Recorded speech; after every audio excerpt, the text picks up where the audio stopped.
ধরনের উগ্রতা, কোনো ধরনের ভায়োলেন্সকে আমরা সমর্থন করি না এবং আমরা প্রমোট করি না।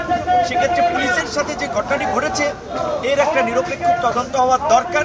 যদি আন্দোলনকারীদের পক্ষ থেকে পুলিশকে আটক করা হয় তাহলে তার একটা বিচার হওয়া দরকার। জঘন্য ঘটনা, কারণ আইন শৃঙ্খলা বাহিনীকে যদি এভাবে আমরা টার্গেট করি তারা তো চুপ হয়ে থাকবে। তখন এই যে রাস্তায় ছিনতাই, চুরি, ধর্ষণ হলে আমরা যে আইনের প্রতিকার চাবো তা তো করতে পারবে না। একই সাথে আবার আইন শৃঙ্খলা বাহিনীর সেই অতি উৎসাহী সদস্যরাও যদি একজন নারী কিংবা একজন ছাত্র তার সাথে একটা মার্জিত ভাষায় কথা বলা দেয়, সেটা না কথা বলে তারাও যদি তাদেরকে উস্কে দেয়, তার দায়ভারও কিন্তু আবার তাদেরকে নিতে হবে।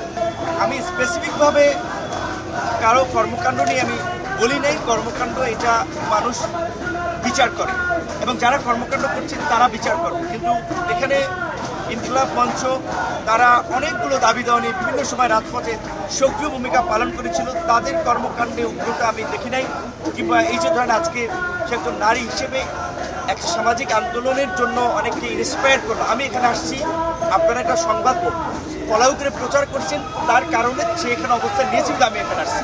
আবার এদিকে জুলাই মঞ্চ আওয়ামী লীগ নিষিদ্ধের দাবিতে অবস্থান নিয়েছে। আমি মনে করি এগুলো অত্যন্ত যৌক্তিক দাবি যে ফ্যাসিবাদকে যদি নিষিদ্ধ না করা হয়, শক্তভাবে মোকাবেলা করা না হয়, তাহলে তারা তো মাথাচাড়া দিয়ে উঠতে পারে।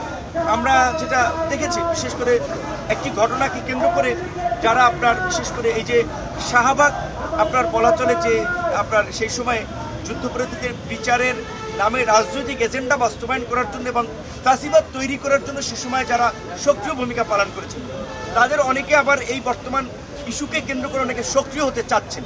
সেই বিষয়ে আমাদের সতর্ক এবং সচেতন থাকা দরকার। আমরা প্রতিবাদ করছি, আমরা বলছি এই সরকার আমাদের আন্দোলনের, আমাদের রক্ত, ত্যাগ এবং সংগ্রামের বিনিময়ে প্রতিষ্ঠিত হয়েছে। সরকারকে যেমন আমরা সহযোগিতা করব, একই সাথে আবার সরকারের সকল অন্যায্য সিদ্ধান্তের বিরুদ্ধে আমরা প্রয়োজনে রাজপথে আবার আমরা গর্জুন।